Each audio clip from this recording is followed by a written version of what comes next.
Yun bro, long time no see. Yes. Mambira.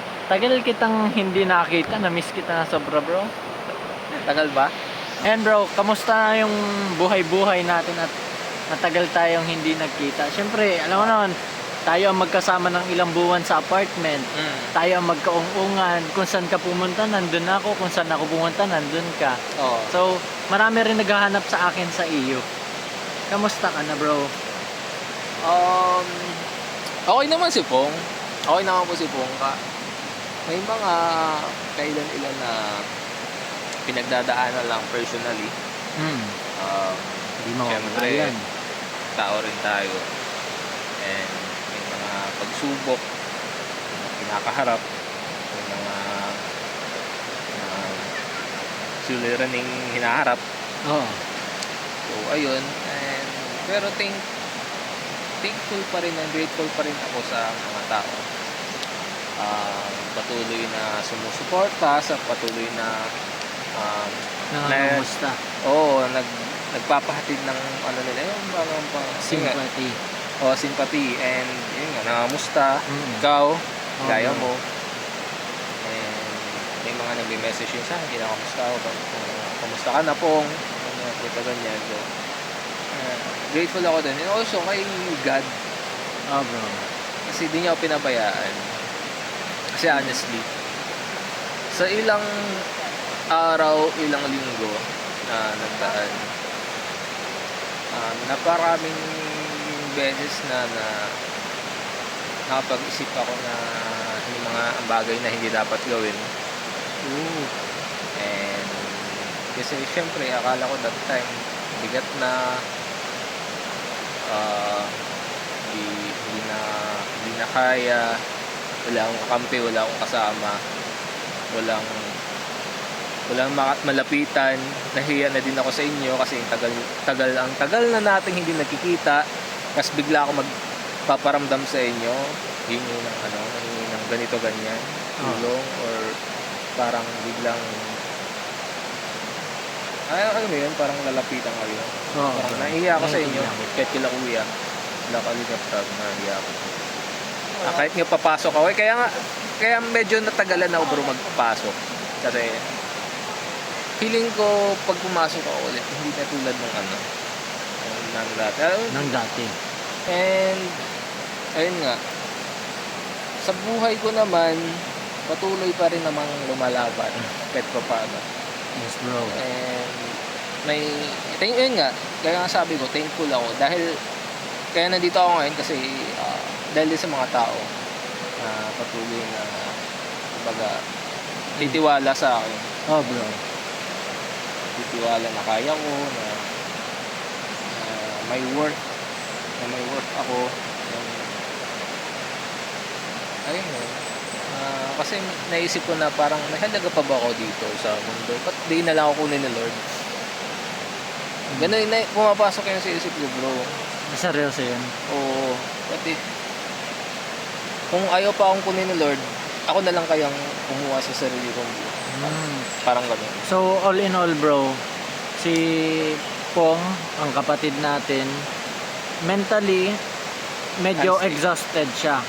Unstable, yes. Kaya hindi rin nawawala yung pangangamusta ko sa kanya, gawa ng sabi ko nung mga nakaraan, matagal ko siyang hindi nakikita. Kaya andito rin kami ngayon sa ilog para mag-freshen up. Ayun. Salamat bro. Siyempre bro, tropa tayo eh. Best friend tayo. Kaya eto guys, from this time, madalas nyo na rin ulit makikita si Pong. Kasi ayun, nakausap ko naman na rin siya off cam na eto, magbalik na siya sa pagka-cameraman, at namimiss ko na rin ang sobra si Pong. Namimiss na rin ang mga kasama natin. Mayroon rin sa mga kasama natin mga nangangamusta sa iyo, even though hindi direct sa iyo na naipapahatid yung pangangamusta, pero nakakamusta kanila sa pamamagitan ko, sa akin dumadaan Gawa ng alam naman nila na tayo ang magkasama lagi, bro. Tapos yung mga yung mga pagsubok na dumadaan sa atin, yun, wag nating tambayan. Yun lang mapapayo ko, bro. Kasi ayan, hindi matatapos yung pagsubok na yan. Ang isipin na lang natin, mag-focus tayo lagi sa solution, bro. Kasi pag halimbawang natapos yung problema, for sure may another problema na darating. Kaya tuloy lang bro. Ito pa bro, may tanong pa pala ako. About naman bro sa last vlog nyo na Eden, kasi andun nagka-camera ako, nabanggit ko nga dun sa dulo, nagbiro pa ako na wala ka na bro, ako nang magre-receive nito. Pero yun, nakarating naman po yun guys kay Pong. Naihatid natin. Kaso lang yung chocolate, nahingian ko siya. Go pala okay lang naman. Hindi naman tayo madawat pagdating sa ganun. Oo, syempre sabi ko sa iyo, yung akin ay sa iyo rin. Tapos yung sa iyo ay akin rin. Hindi, rule namin yun guys sa nung nag-apartment pa kami ni Pong. Pag magkasama kami, yun lagi ang sinasabi ko sa kanya, ang akin ay sa iyo, yung sa iyo ay akin rin. Ayun, yung last vlog bro, medyo may walkout na nangyari. Kamusta, ang nangyari? Hindi naman ako nag-walkout nun bro. Ay, hindi naman pala nag-walkout. Mali. Hindi naman. Bigla kang nawala doon eh. Parang may tampo Kasi ka bro, doon. that time, ginanap ko na lang din yung opportunity na may parating kay Eden yung sa loobin nito. That time kasi, hindi naman totally lahat kay Eden yung dinadalawang problema. Nagkasabay lang.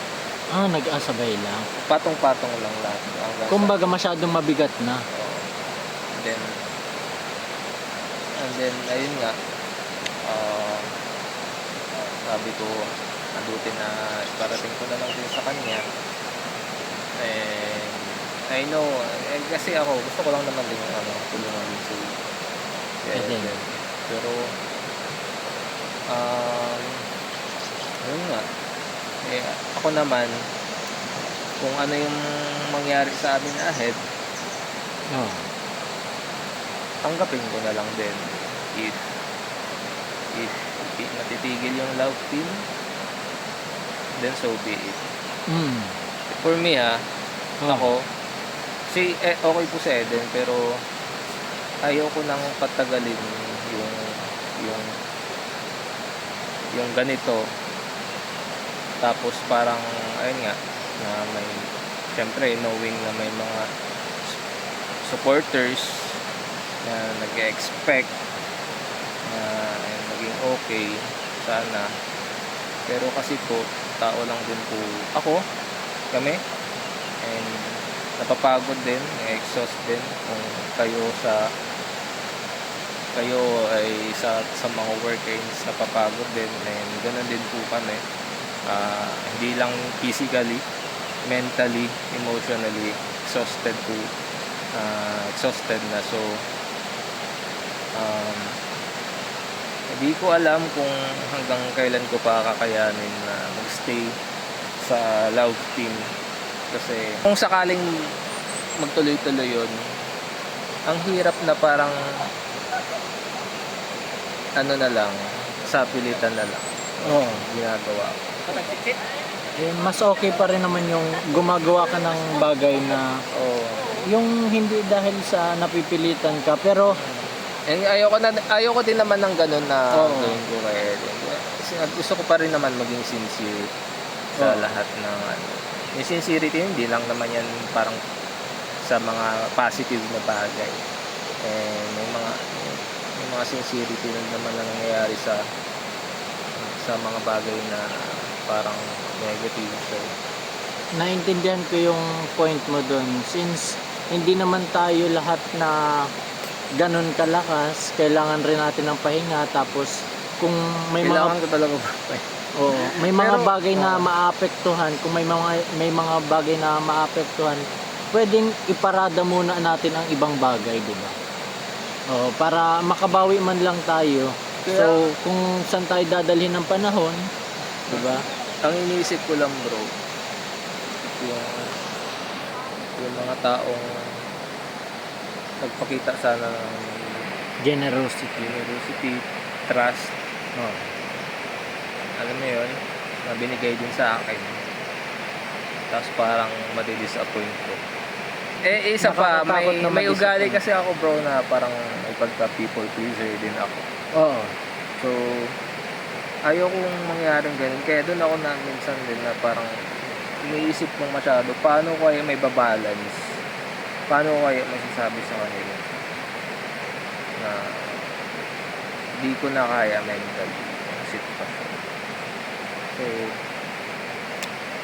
kaya ayun, yun ang isa sa inaalala ko lang din talaga. Kasi napamahal na din sila. Hindi lang sa inyo ako napamahal bro, pati sa community na din ng Pong din Oo, bro. napamahal na ako.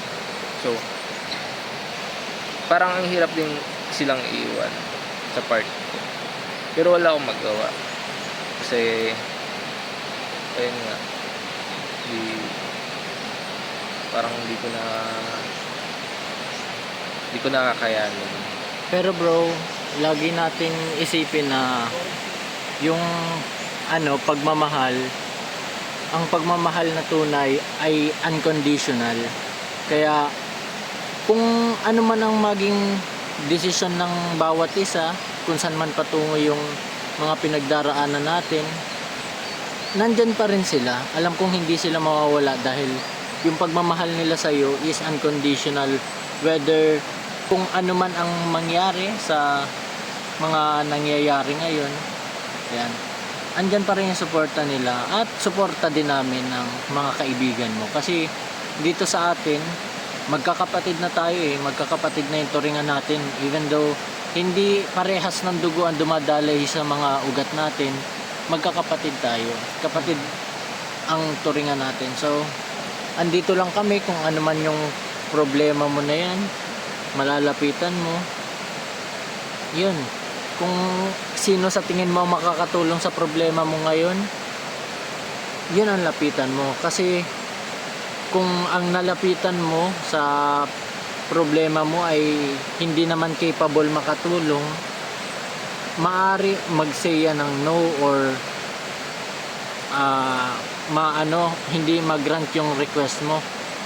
Kaya ayun, kung sa tingin mo bro, kung sino makakatulong sa amin, alam mo yan, mahal na mahal ka namin bro.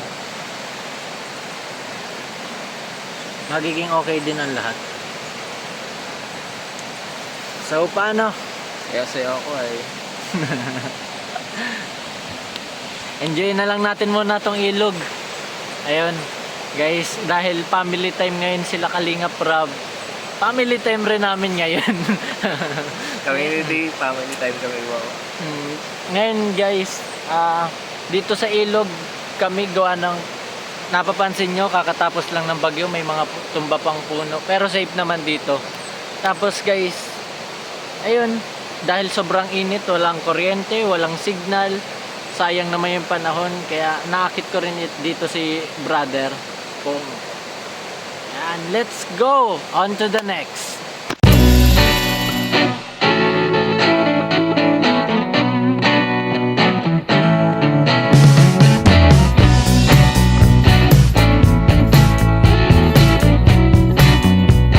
So ayun guys, tapos na tayo guys sa swimming.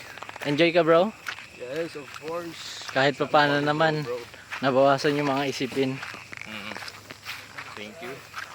At thank you rin kay Kalingap Rob sa pagpapahiram ng niya, ng anong tawag dito? Motor. Mot. Anong pangalan ba nitong motor ni Kalingap Rob? Mot. Mot? Sure ka na dyan?